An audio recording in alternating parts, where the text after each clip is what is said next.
오래전에 담당했던 그 대학부 시절에 그 부서 전체가 MT를 간 적이 있었습니다. 모임이 한 200여 명 같이 이렇게 모임을 하다 보니까 이게 서로 잘 모르겠더라고요. 그래서 이번 MT의 목적은 하여튼 무조건 우리가 가서 친해지는 게, 좀 알아가는 게 목표다 해서 버스를 여러 대 이제 나눠 타고 MT 장소에 이제 도착을 했습니다. 도착하니까 점심 시간쯤 됐어요. 그래서 같이 갔던 이제 간사들하고 이제 의논하면서, 야, 우리 이제 이 밥을 먹어야 되는데 늘 알던 사람끼리 먹지 말고 어차피 서로 잘 모르는 사람들 친해지는 게 목적이니까 식사조를 한번 완전 모르는 사람끼리 한번 짜보자. 그래서 이제 아주 빠른 시간 안에 이제 식사조를 짠 거예요. 그래서 한 5명, 뭐 6명 정도 같이 먹을 수 있도록 완전 모르는 사람끼리 먹으면서 좀 대화도 나누고 좀 친해지라고. 그리고 이제 공지를 하고, 자, 지금부터 식사를 하러 갑시다. 그리고 이제 흩어졌어요.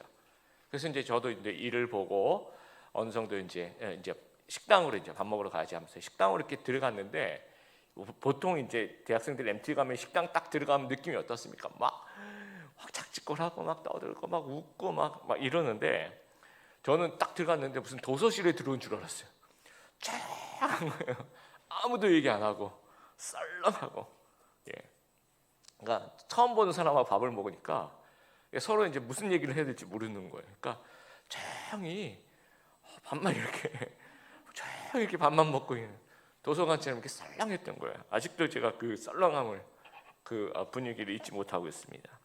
미국의 인류학자인 에드워드 홀이라는 사람이 있는데, 공간하고 거리를 이제 연구를 하는 거예요. 그래서 이제 공간학이다, 또 근접학이다라고 얘기를 하는데, 물리적인 거리가 있죠, 그렇죠? 이 물리적인 거리하고 심리적인 거리하고 정비례하더라라는 거예요. 그래서 이 사람이 이제 크게 이제 4가지 거리를 이제 연구를 했는데, 첫 번째는 이제 친밀함의 거리가 50cm 이하가 이제 친밀함의 거리인데, 이거는 가족들 또는 이제 뭐 연인들과의 그때 그 사이라고 본다면, 두 번째 이제 개인적인 거리인데요. 이건 50cm에서 120cm 정도 해서 친구들끼리 좀 하는 거리를 두는 그 정도 거리.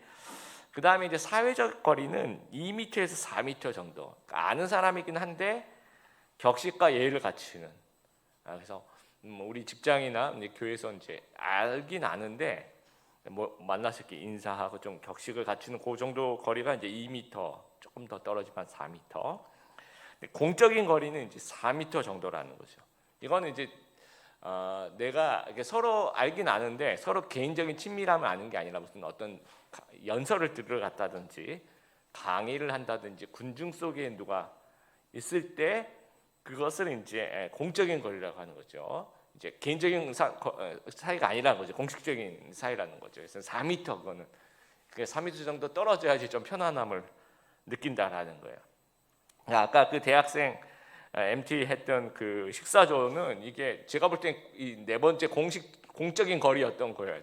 잘 모르니까 그런 친구들을 2번째 개인적인 거리로 이렇게 묶어가지고 밥 같이 먹으라고 했으니 얼마나 어색하고 얼마나 침묵이 흘렀을까 생각이 됩니다. 또 하나님과 나는 거리가 얼마쯤 되는 것 같습니까? 막 이 50cm 이하의 아주 친밀한 것 같습니까? 아니면 하나님과 나는 한 4m 정도 떨어져야지 좀 이렇게 편안함을 느끼십니까? 아니면 여러분이 이제 MT를 갔어요. 근데 식사조에 하나님하고 여러분 둘이서 식사를 하는 거예요. 2박 3일 내내. 그러면 분위기가 어떨까요? 와, 너무 좋아서 막 얘기하고 막 그럴까요? 아니면 이렇게 예배 드릴 때 멀리서 보면 좋은데 이렇게 2박 3일 같이 밥을 먹어야 되니까 어색한 침묵이 흐르겠습니까? 여러분, 둘 중에 어떤 것이겠습니까?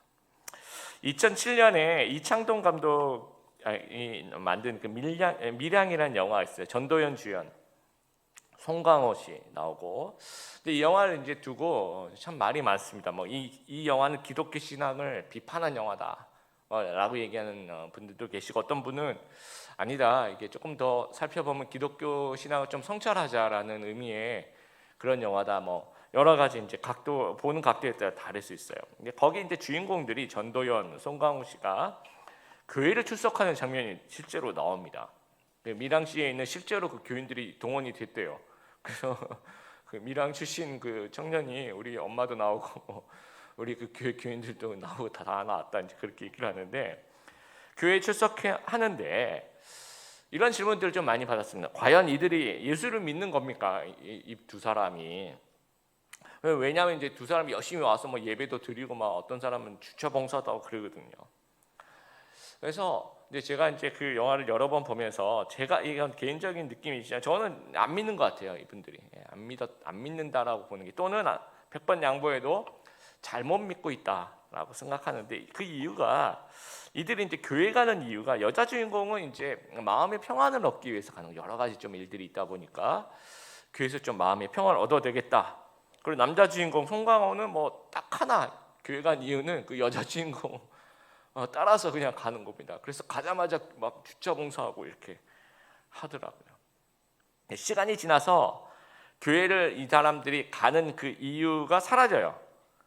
그랬더니 이제 그 여자 주인공의 마음에 평안이 없어져요. 교회에서 찾을 수 있다고 생각했는데 오히려 더 이렇게 마음이 좀 더 어려워지죠. 그러면 이제 안 나갑니다. 그 남자 주인공은 여자 주인공이 안 나가니까 다 그 하나 그 이유 때문에 교회를 왔는데, 여자 주인공이 안 나가니까 자기도 이제 안 나가는 거죠. 그러면 기독교인들에게 주는 성찰이 있는 것 같아요. 그러니까 이 영화가 뭐 여러 가지 이제 할 얘기가 많은데 이런 것도 이제 우리에게 주는 것 같아요. 그럼 진짜 예수 믿는 게 뭐냐는 거죠. 이 부분에 대해서 이제 오늘 읽을 말씀에 등장하는 그 모세 이야기가 하나의 어떤 모범을 좀 제시하고 있다라고 생각합니다. 모세의 그 120년 인생을 좀 돌아봐요. 이제 오늘 제가 이제 모세시 12번, 이제 다음 주 13번째 하면서 제가 마무리를 할 텐데, 이제까지 우리가 이제 모세 쭉 한번 이제 얘기를 많이 들었는데, 뭐 왕궁에서부터 뭐 광야 생활하고 10가지 재앙이 내리고 출애굽하고 홍해를 가르고 만나와 메추라기, 구름기둥과 불기둥이 뭐 인도하고 전쟁을 치르고 뭐 시내사시 율법을 받고, 이런 것들을 보면 그 모세 일생을 그 한 줄로 요약하자 그러면 정말 파란만장해요. 화려한. 그리고 이런 말이 이제 영어로 스펙터클하다라고 얘기해요. 스펙터클하다는 말은 이제 볼거리가 많다, 장관이다, 이제 그런, 그러니까 스펙타클하기 때문에 볼거리가 많으니까 영화 같은 거로 제작하기, 실제로 영화도 많이 제작이 되었고요. 그래서 최고의 능력자 인생이다라고 한 줄로 요약하면 좋겠어요. 우리 입장에서 보면 충분히 그런 가치가 있는 분이고. 그런데 성경은 뭐라고 요약하고 있냐면요, 모세오경 중에 제일 마지막 책이 이제 신명기입니다. 그리고 신명기의 제일 마지막 장이 34장이에요. 그 중에서 그 거의 뒷부분에 모세의 일생을 한 줄로 요약하고 있는데요, 신명기 34장 10절 여러분 보시면 주보에 나와 있죠. 한번 같이 한번 읽어보겠습니다. 시작. 모세와 같은 예언자는 그 뒤로 한 사람도 나타나지 않았습니다. 모세는 여호와께서 얼굴과 얼굴을 마주하여 말씀하신 사람이었습니다. 여기 개역개정에는요, 모세는 여호와께서 대면하여 아시던 자여라고 얘기를 합니다. 그러니까 모세를 가장 특징 짓는 그 표현은 이 사람 능력이 있었다, 그것이 아니라 하나님과 아주 친밀한 관계였다라는 거예요. 뭐 하나님의 얼굴을 대면하여 보았던 사람이다라는 거.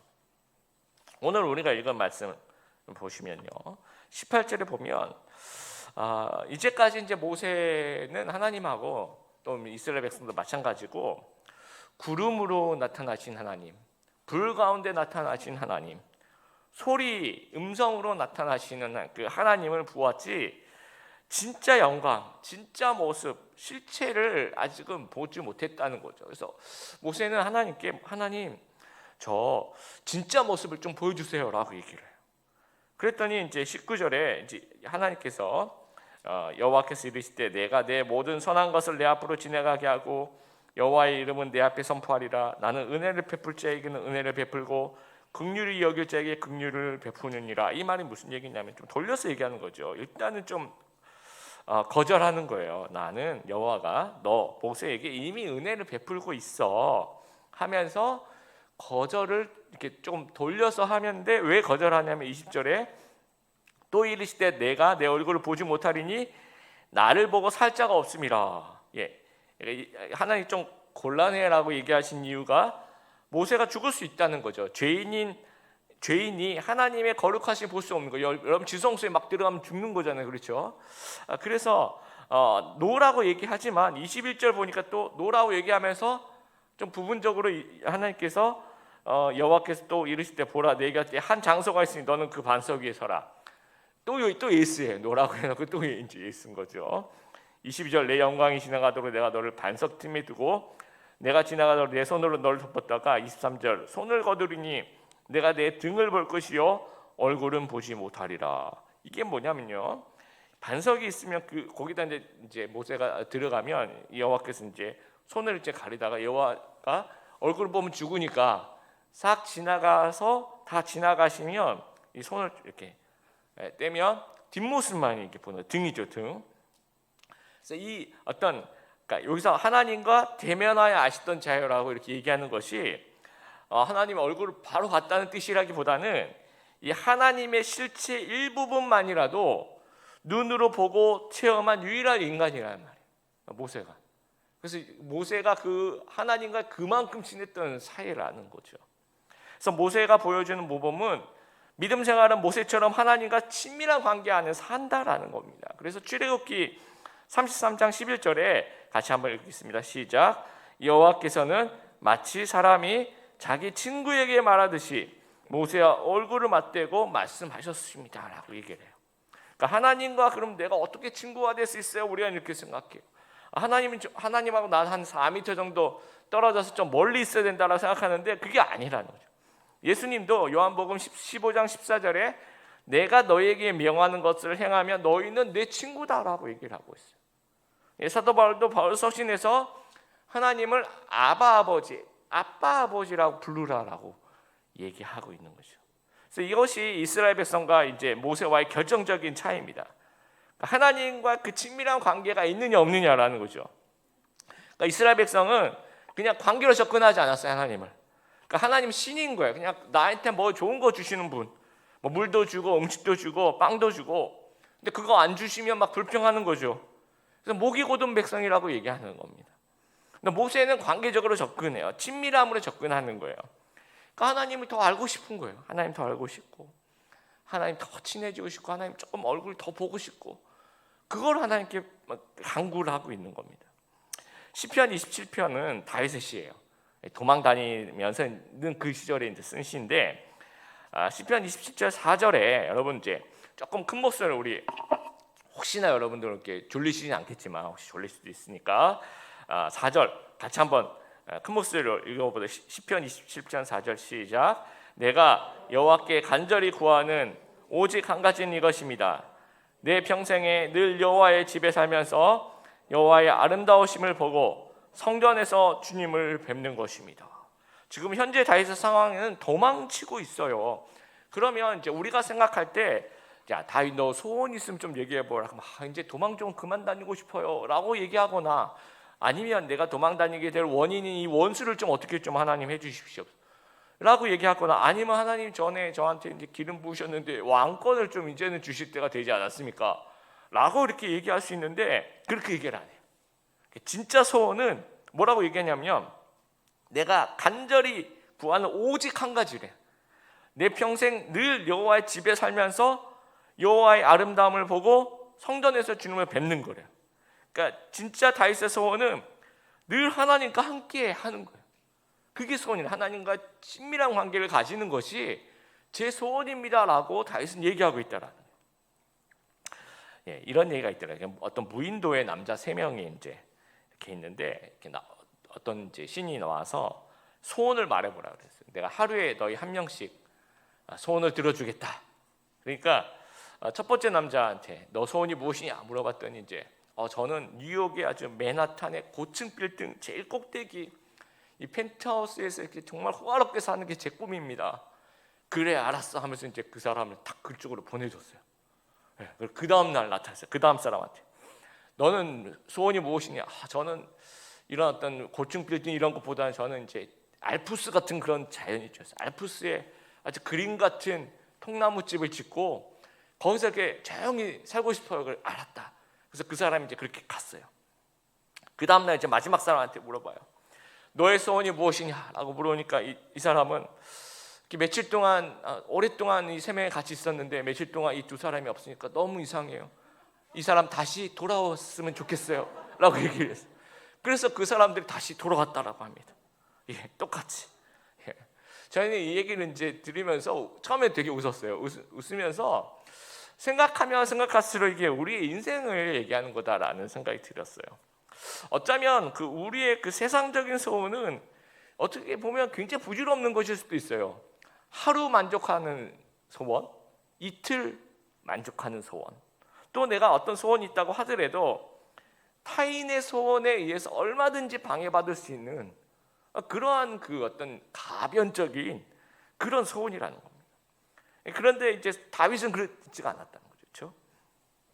내가 정말 간절히 구하는 그것은 하나님과 함께 있고 싶다라는 거예요. 왜냐하면 계속 도망 다니고 뭐 원수가 없어지면 또 다른 원수가 또 생길 수도 있는 거잖아요. 그렇죠? 또 다른 어떤 환경이 또 생길 수도 있는 거잖아요. 그런 것이 소원이 아니라는 거죠. 그냥 불변하는 그 하나님과 아주 친밀한 교제를 갖고 싶다. 이것이 내가 생각하는 전부다라고 얘기를 하는 겁니다. 오늘 본문이 이제 출애굽기 33장이에요. 근데 그 전장에 32장에는 우리의 지난 시간에 있던 모세가 이제 우상 숭배한 한 민족을 중보기도로 구원하는 이제 그런 모습이 있어요. 큰 일을 치른 거죠, 그렇죠? 그러니까 어떻게 보면 한 민족을 구한 거예요, 모세가. 그리고 이제 33장에 하나님한테 이제 하나님 저 성과급 좀 주시면 그래도 한 민족을 구했는데 증권회사에서 뭐 이렇게 뭐 10억을 벌었으면 그 중에 한 뭐 1억은 저한테 성과급을 주시고 이렇게 얘기하는 것처럼 그렇게 하나님께 뭔가를 요구할 수 있을 텐데 그걸 요구하지 않습니다. 하나님의 영광을 보여주십시오 라고 모세가 얘기하고 있다는 거예요. 또 시내산에서 40일 동안 이제 안 내려와요. 그게 만약에 이제 율법을 그냥 테크니컬리 그냥 받으러 가면 그렇죠. 그냥 택배 하나님께서 그 율법을 이렇게 만들어 가지고 가져가. 요즘에 택배 그 사람도 안 만나죠, 그렇죠. 문 앞에 갖다 놨습니다. 그러면 또 문자가 하나 와요. 그럼 문 열고 그냥 가져오면 되는. 그러면 그냥 올라갔다가 하나님이 툭 던져주면 그 받아가지고 내려오면 되는 겁니다. 그러면 뭐 이건 하나님과 업무하는 사이죠, 그렇죠. 하나님과 일하는 비즈니스 관계밖에 안 되는 거예요. 그런데 그 툭 던져주는 걸 받아오는 그 정도가 아니었다는 거죠. 영적인 교제를 했다는 거죠. 하나님과 교제하고 대화하는 사이니까 안 내려와요. 40일 지났는데도. 전에 우리 그 교회 오셔서 강의 한번 해주신 적이 있는 그 임은미 선교사님이 이제 쓰신 책이나 강의를 좀 들어보니까 그런 얘기를 좀 하시더라고요. 어떤 일이 있어서 작정 기도를 했대. 두 주만. 네, 이 2주간 매일 7시간씩 기도하겠다라고 이제 작정하고 기도를 했대요. 근데 이제 하루에 7시간 기도하는 거예요. 그러면 뭐 여러 가지 기도를 했겠죠. 뭐 중보 기도도 하고 뭐 여러 가지도 했는데 그래서 도대체 7시간 동안 무슨 기도하냐고 이제 그러니까 물론 이제 여러 가지 기도 제목이 있는데 대부분 이런 기도를 한대요. 뭐 하나님 저 하나님 너무 좋아요. 그래 나도 너도 좋다. 이걸 7시간 또 계속 하는 거예요. 하나님 너무 좋아요. I love you, Lord. 그러니까 뭐 이렇게 영어로 하셨겠죠? 그럼 me too. 그래서 이제 이 얘기를 7시간 무한반복. 너무 좋아서 그냥 하나님하고 하나님 너무 좋아요. 그래 나도 너 너무 좋다. 하나님 너무 좋아요. 그러면서 기도를 하는 거예요. 여러분 우리 기도 시간은 어떻습니까? 눈을 감고 뭔가 비즈니스를 해야 되는 거죠. 우리는 막 하나님 뭘 주시고 뭘 해야 되고 그러니까 내가 한 시간 기도했을 것 같아서 눈 떠보면 5분도 안 돼 있고 막 이러는 거야. 30분 채워야 되는데 막 나머지 25분은 거의 공포의 시간이 되는 거예요. 근데 정말 하나님과 이런 관계, 여러분 청년들 연애할 때 그러죠. 뭐 이렇게 연애 시작할 때 막 이렇게 하루 종일 같이 별 하는 것도 없어요. 하루 종일 같이 있고 막 이쪽에 집에 데려다 줬다가 시간이 되니까 또 다시 이쪽으로 집에 데려다 줬다가 다시 이쪽으로 집으로 뭐 이런 것들, 이런 것이 기본적이라는 거죠. 관계에 있어서 이런 어떤 친밀함이 가장 기본적인, 신앙에 있어서도 가장 기본적이라는 거예요. 미국의 심리학자 해리 할로우의 그 유명한 실험 있죠. 인간과 유전자가 95% 일치한다고 하는 그 붉은 털 원숭이로 이제 실험을 했는데 이 젖먹이 어린 원숭이들을 이제 철사로 만든 원숭이하고 요 하나는 이제 그 원숭이인데 그 헝겊으로 둘러섰어요. 아주 따뜻한 헝겊으로 그 인형을 만든 거죠. 원숭이 인형을. 근데 이제 우유를 어디다 놨더니요, 이 철사, 딱딱 이 철사로 만든 그 원숭이에게 우유를 달아놨어요. 그러면 이제 실험하는 사람이 이제 애들은 배가 고프니까 철사 원숭이한테 가서 늘 있을 거라고 생각했던 거예요. 그런데 그게 아니더라고요. 이 어린 원숭이들이 이 철사 원숭이는 가지도 않고 헝겊 인형 원숭이에게 가서 안겨있어요. 따뜻한 그 푸근한. 그러다가 이제 배고프면 살짝 가서 젖만 살짝 먹고 오는 거예요. 그 하루 종일 거기 헝겊 인형 원숭이에게 매달려 있더라는 겁니다. 그러니까 따뜻한 이 친밀한 관계를 원한다는 거죠. 그러니까 하나님이 창조하신 인간이 또 하나님과 우리의 관계가 기본적으로는 이 친밀한 관계라는 거예요. 뭔가 비즈니스 관계가 아니라는 겁니다. 내가 너에게 이렇게 했으니까 넌 나한테 이렇게 하고, 이런 관계가 아니라는 거죠. 뭘 요구하고 뭐 그런 관계가, 공문 보내 그런 관계가 아니라 그냥 친밀한 관계라는 거예요. 그래서 예수님께서 이 부활하신 후에 이제 베드로에게 나타나요. 근데 베드로가 그 전에 뭐 했습니까? 나 예수님 모른다라고 3번이나 부인했죠. 그러니까 둘의 관계가 완전히 무너졌어요. 그럼 이제 복원이 필요한 거예요, 그렇죠? 그래서 이제 예수님이 찾아가서 너는 내 제자가 될 자격이 있느냐, 이런 거 안 물어봅니다. 너는 능력이 있느냐, 너는 실력이 있느냐, 너는 나를 따를 각오가 되어 있느냐, 이렇게 안 물어봐요. 뭐라고 물어봅니까? 내가 나를 사랑하느냐, 이렇게 물어요. 내가 날 시몬아, 네가 나를 사랑하느냐, 3번이나 이제 물으십니다. 이것이 기본 시작 지점인 거예요. 이것이. 그러니까 여기에 내가 나를 사랑하느냐, 여기에 예스라고 하면 여기서부터가 진짜 신앙생활이라. 예, 그렇습니다. 내가 주님을 사랑합니다. 이것이 가장 기본적인 신앙생활이에요. 제가 이번 주에 그 소설가 김영하 씨가 쓴 그 여행의 이유라는 책을 읽고 있습니다. 근데 이제 그 책 그 앞부분에 보면 2005년도에 그 중국 상하이 공항에서 이 소설가 김영하 씨 그 살인자의 기억법인가요? 그거 쓰신 분, 영화도 나왔죠. 이 중국 그 상하이 공항에서 추방당했던 일화를 이제 얘기를 하고 있어요. 이분이 무슨 반정부 활동을 해서 추방당한 게 아니었고, 그 당시에 이제 이분이 어느 이제 우리나라의 대학에서 이제 강의를 하고 있었는데, 소설가인데 이제 문학 강의를 하고 있었겠죠. 강의를 하다 보니까 일정이 이제 소설에 푹 빠져가지고 이렇게 막 소설 써야 되는데 그걸 못한 거예요. 그래서 이제 방학을 맞이해서 이제 상하이 한 달 살기 뭐 그걸 시도를 한 거예요.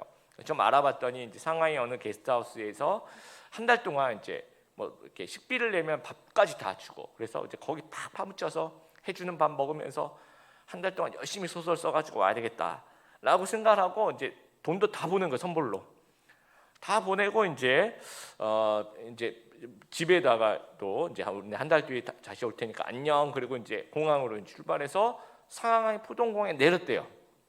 내려서 입국 수속을 하려고 이제 줄을 이렇게 서 있는데, 사람들이 이제 여권만 들고 있는 것이 아니라 무슨 서류 하나를 또 들고 있더라는 거죠. 다 자기만 없고. 그래서 이게 뭐지? 그래가지고 지나가는 이제 공안 붙잡고 이게 뭐냐고 이렇게 물어봤더니 너 비자 없니? 라고. 그래서 중국이 비자가 필요합니까? 라고 물어봤대요. 그러니까 한 번도 생각하지 못했던 거죠. 이분은 바로 중국이 바로 옆 나라니까 그냥 가면 된다고 생각했던 거예요. 그러니까 이 중국이 비자가 필요한지를 한 번도 체크를 안 해봤던 거예요. 가장 기본적인 부분. 그래가지고 이제 비자 없이 여권만 들고 이제 내린 거예요. 그랬더니 공안이 자기를 데리고 무슨 사무실로 가가지고 뭐 여기 사인하라 그리고 막 그러더니 또 자기를 데리고 어디를 데려가냐면 게이트 앞으로 데려가더래요. 그래서 가장 빨리 오는 비행기를 태워서 추방을 시킨 겁니다. 그러니까 이게, 그러면서 이제 집에 갔죠. 집에 가니까 이제 난리가 났죠. 집에는 안녕, 한 달 뒤에 봐 그랬는데 그날 저녁에 이제 오니까 얼마나 황당합니까? 예. 그래서 이제 완전히 이제 기본을 망각한 여행을 하고 있는 거예요. 여러분, 지금도 중국은 비자가 필요한 나라예요. 그 2005년도에도 그랬지만. 우리도 신앙생활 이렇게 하고 있는 건 아닌가 한번 생각해봤어요. 가장 기본을 망각한 신앙이에요. 그러니까 가장 기본을 망각한 신앙이 뭐냐면, 우리가 친밀함을 하나님하고 시작을 해야 되는 거죠. 그런데 그걸 하지 않고 다른 걸 하는 겁니다. 그러면 이제 신앙 자체가 이게 뭐랄까 고장 나는 거예요. 하나님과 네가 나를 사랑하느냐라고 물어보시잖아요. 거기에 예스하면서 시작하는 것이 진짜 신앙생활의 모습인데 그게 아니니까 자꾸 부정적이 일어나고 자꾸 뒤틀리는 거예요, 우리 신앙이. 미국 같은 경우에 이제 요즘 겨울이니까 북부 지역 같은 데 폭설이 가끔 내릴 때가 있어요. 그러면 뭐 70cm 이렇게 뭐 내리면 방법이 없습니다. 그래서 예배를 뭐 그 바로 옆집에 사는 사람 아니면 올 수가 없대요. 그래서 예배를 못 드리는 경우가 가끔 있다고 합니다. 내가 한번 상상을 해봤어요, 여러분. 이 서울에 폭설이 내리는 거예요. 그래서 막 그 치울 수가 없는 그런 어마어마한 폭설이 일어났는데, 그래가지고 이제 그 토요일 날 밤에 우리가 아침에 일어났는데 이제 다들 이렇게 못 오시는 거예요, 교회. 또 목회자들도 이제 못 오는 거예요. 사대문이 다 안에 진입, 이거 상상입니다, 상상. 사대문 안에 진입이 다 안 되는 거예요. 그래서 교회는 보니까 요 근처에서 걸어오실 만한 분들, 또 요 근처에 사시는 분들이 어떻게 왔어요. 몇 명 없어요. 근데 어떻게 예배는 드려? 목사님들 아무도 못 와요. 보면 이제 청년 한 명이 이제 찬양 인도자인데 그 집 근처에 살았나 봐요. 이렇게 청년 한 명이 이제 찬양 인도를 하면서, 여러분 오늘은 이제 목사님들도 못 나오시고 제가 찬양 인도 하다가 오늘 아침에 큐티한 거 가지고 설교하겠습니다. 그렇게 하는 거예요. 상상을 하시는, 여러분. 근데 여러분이 만약에 정말 하나님과의 기본적인 그런 친밀한 관계가 있으면 너무 좋아요. 뭐 누가 설교를 하든 뭐 큐티를 얘기를 하든 뭐 찬양을 인도를 하든 원래 세션 아무것도 없고 마이크도 안 켜지고 이렇게 하더라도 은혜 충만하고 감사 충만한 거예요. 내가 하나님이 너무 좋으니까 와서 예배하는 것만으로도 기분이 좋은 거예요. 그런데 만약에 그런 어떤 기본이 망각되면 행사와 프로그램으로 예배를 접근하는 거예요. 그러면 눈에 보이는 게 다 불평하는 거예요. 아니 왜 세션이 이렇게 없어? 왜 예배 순서자들은 눈을 헤치면서 이렇게 와야지 지금 도대체 어디에 가 있는 거야? 그리고 이제 청년이 그 큐티하면서 얘기하는 그 설교를 들으면서 이게 도대체 무슨 설교야? 하면서 모세가 아니라 이 이스라엘 백성인 거예요. 불평하는 이스라엘 백성, 먹이고든 이스라엘 백성이 될 수밖에 없는, 그렇다는 거죠. 그리고 주말에 이제 주일에 우리가 봉사를 하죠, 그렇죠? 한번 상상을 해보세요. 여러분 이건 진짜 상상입니다. 어떤 뭔지 모르겠어요. 하여튼 내가 하고 있는 봉사가 있죠. 주일날 뭐 성가대를 한다든지 뭐 찬양팀을 한다든지 교사를 한다든지 아니면 내가 무슨 직분이 있거나. 그런데 갑자기 하나님이 너 그거 아무것도 하지 말고 예배만 드려 라고 얘기한다고 생각해 보세요. 너 찬양팀 너 앞으로는 아니야. 너 성가대 하지 마. 너 뭐 직분도 하지 마. 그리고 너는 이번 주부터는 예배만 드리는 거야 라고 얘기한다고 여러분 생각해 보세요. 그러면 이게 마리아와 마르다가 있으면 마리아는 우와 너무 좋아, 할렐루야, 내가 예배만 집중할 수 있는 거예요. 할렐루야, 진짜 너무 좋아, 너무 감사하죠. 그런데 마르다는 어떻게 생각할까요? 섭섭해요. 왜 내가 지금 20년 동안 이걸 했는데 왜 못하게 합니까? 내가 이거 안 하니까 나는 교회 안 가도 되겠네, 이렇게 생각하는 거죠. 뭔가 뒤틀려 있는 거예요. 그러니까 우리가 뭔가 기본적인 것을 망각하면 신앙생활에 부작용이 생길 수밖에 없다라는 거예요. 그러니까 하나님과 친밀감이 있으면요, 신앙생활이 천국인 거예요. 진짜 날마다 천국인 거예요.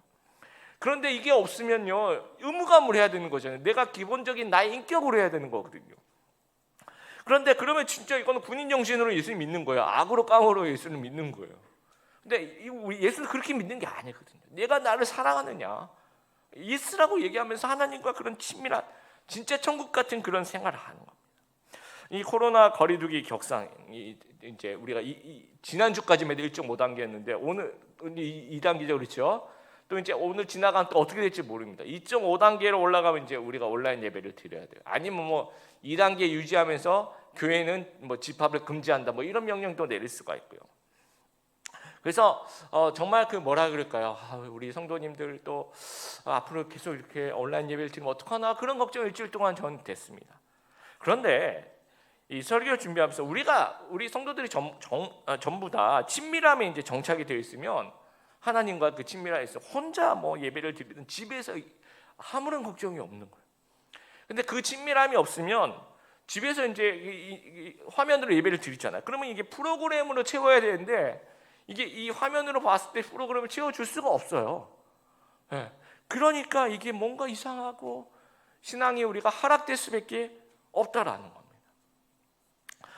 저희 이제 아버님께서 이제 연세가 좀 이제 80이 훨씬 넘으시다 보니까 이제 더 이상 이제 운전을 못 하시겠다고 하셔서, 그러니까 아버님이 이제 타시던 차를 이제 저한테 이제 물려주시겠다고 하시는 거예요. 제가 이제 운전한 차도 되게 오래 탔습니다.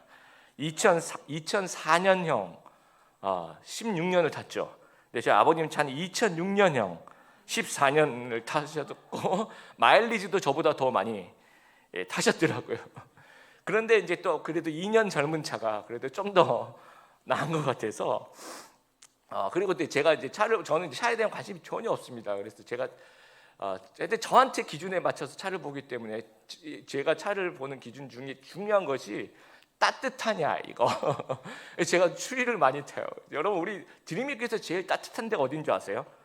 비밀을 가르쳐 줄게요. 이 강대상이 올라와 있거든요. 이 강대상에서 빨리, 저는 겨울만 되면 여기 앉아 있다가 설교 시간이 빨리 됐으면 좋겠다. 그래서 막 내려가기 싫고, 막 혹시 제가 겨울에 설교가 길어지면 좀 이해를 하시면 좋겠습니다. 봤더니 저희 아버님 차가 훨씬 따뜻하더라고요. 이게. 그래서 뭐 이건 따뜻한 차를 타야 되겠다. 그래서 이제 저희 16년 타던 이 차를 이제 지난 금요일에 그 중고차 딜러가 와서 이제 가져갔어요. 가져가는데 전 진짜 그 차에 대한 그 어떤 그 전혀 없어요. 차에 대한 그 관심도 거의 없고, 뭐 왜 우리 남자들은 막 람보르기니 같은 거 막 지나 우와 뭐, 그런데 저는 전혀 그런 느낌 자체가 없는 그러니까 천직인 목사인 뭐 이런 특히 자동차에 대해서는 전혀 관심이 없는데도 불구하고 이게 딱 떠나가는데 뭔가 마음이 너무 허전한 거예요. 갑자기. 지금도 없어요. 지금도 없고, 이제 내일 이제 쉬는 날 이제 가서 이제 아마 자동차 사업 등록소 가서 등록을 해야 되는데, 뭔가 마음이 막 이상하면서 허전하면서, 이게 진짜 고철덩어리잖아요. 어떻게 인격이 없잖아요. 그러면서 이 금요일은 하루 종일 좀 이상하더라고요. 근데 우리가 생각해보세요. 하나님은 인격이잖아요. 그렇죠? 고철덩어리가 아니에요. 하나님 인격인데, 하나님이 내 삶에 가끔씩 하루 이틀 좀 안 보이시는 느낌을 들 때가 있어요. 또 우리가 여러분 예배 드릴 때도 어떤 예배는 하루 종일 멍하니 그냥 가는 예배도 있을 수도 있어요. 그럼 하나님의 부재가 그 부재라는 거죠. 하나님이 안 계신다고 내가 느끼는 거예요. 그럼 그 하나님의 부재가 아주 나에게 괴로움을 일으켜야 되는 것이 진짜 신앙인 거예요. 하나님의 부재가 진짜 내 마음이 힘들구나. 이게 도대체 무슨 일이야? 하나님이 왜 내 마음속에서 이렇게 감동이 왜 안 돼? 내가 예배를 드렸음에도 불구하고 나는 왜 오늘 예배 이게 눈물도 없고 감동 없이 내가 예배를 드렸을까 하는 그런 마음 아픔이 우리 안에 있어야 된다라는 거죠. 그게 없으면 우리는 고장난 신앙을 지금 하고 있는 거예요. 마르다인 거예요. 종교 전문가, 그냥 우리 전문가인 거죠. 종교의 전문가. 다른 말로 그냥 종교꾼인 거예요. 모세처럼 하나님의 영광을 보여주셔서 이런 신앙이 아니라는 얘기입니다. 여러분, 하나님과의 친밀함의 정도는요, 내가 결정해. 하나님이 결정하는 것이 아니에요. 여러분 18절에 보시면 모세가 먼저 하나님 주의 영광을 보여주시옵소서라고 얘기를 해요. 하나님이 내가 좀 보여줄까? 이게 아니에요. 모세가 보여달라고 얘기를 합니다. 그러니까 하나님께 내가 먼저 다가가는 거예요. 이게 어떤 친밀감에 있어서는 이것이 중요하다라는 겁니다. 그래서 우리가 모세처럼 하나님 알기를 더 힘쓰는 저희들이 되었으면 좋겠습니다.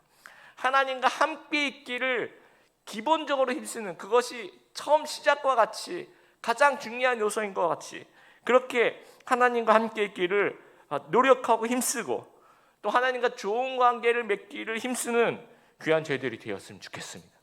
그래서 예수 믿는 것의 기본은 하나님과 좋은 관계를 맺는 거예요. 그러니까 하나님과의 친밀함이 영적인 실력임을 우리가 기억하고, 모세처럼 하나님과 동행하는 참된 신앙인 다 되시는 우리 귀한 드림의 교회 성도님들 되시길 주님의 이름으로 축복합니다.